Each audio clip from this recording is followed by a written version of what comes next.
જમ્મુ કાશ્મીરમાં જે આતંકી હુમલો થયો હતો તેમાં જે મૃતકો છે અને જે પરિવારજનો ત્યાં જે પર્યટકો ઉપસ્થિત હતા તેમને હવે મુંબઈ એરપોર્ટ પર લવાશે। જમ્મુ કાશ્મીરના પહલગામમાં આતંકી હુમલાને મામલે હવે વધુ સમાચાર સામે આવ્યા છે, જેમાં મૃતદેહ અને પ્રવાસીઓને મુંબઈ એરપોર્ટ પર લવાશે। ત્યારે આ સમાચાર સામે આવ્યા છે, જેમાં વલસાડ વહીવટી તંત્ર દ્વારા એક બસ રવાના કરાઈ। બસ અને 2 એમ્બ્યુલન્સ રવાના કરવામાં આવી છે। ત્યારે હવે મામલતદાર અને મેડિકલ ટીમ સાથે વાહનો રવાના થયા। ત્યારે હવે જે હુમલામાં જે મૃતદેહ અને જે પ્રવાસીઓને હવે ગુજરાત લાવવામાં આવશે। મામલતદાર અને પોલીસ સ્ક્વોડ કલેક્ટર કચેરીથી રવાના થઈ ગયા।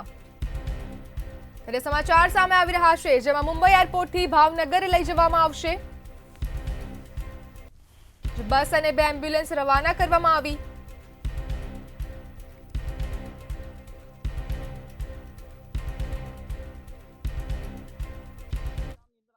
હુમલાની અંદર વહીવટી તંત્ર સજ્જ જોવા મળી રહ્યું છે। આપ જોઈ શકો છો વલસાડ જિલ્લાનું વહીવટી તંત્ર હાલ સજ્જ જોવા મળી રહ્યું છે। જમ્મુ કાશ્મીરના પહેલગામની અંદર આતંકી હુમલાનો મામલો છે।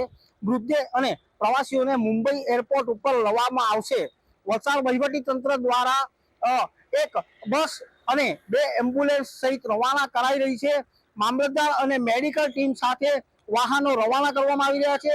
મૃતદેહ અને પ્રવાસીઓને ગુજરાત લાવવામાં આવશે। આપ જોઈ શકો છો તમામ જે અહીં વહીવટી તંત્ર દ્વારા જે પ્રમાણે મૃતદેહ છે ભાવનગરથી જે મૃતદેહ છે એ તમામને લાવવા માટે વલસાડની ટીમ હાલ સજ્જ જોવા મળી રહી છે। ત્યારે જે જમ્મુ કાશ્મીરની અંદર પહેલગામની અંદર જે મામલો છે તેની અંદર હાલ મામલતદાર સહિત જે ડીએસપીની ટીમ છે તે અહીંથી નીકળવા માટે રવાના થઈ ચૂકી છે।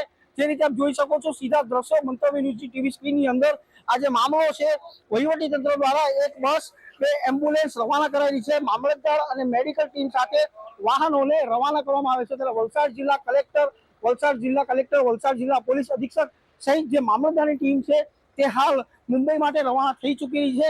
ત્યારે જમ્મુ કાશ્મીરનું જે પહેલગામની અંદર જે આતંકી હુમલો થયો છે તે તમામ લોકોને લાવવાની જવાબદારી હાલ વલસાડ જિલ્લા વહીવટી તંત્રને સોંપવામાં આવી છે।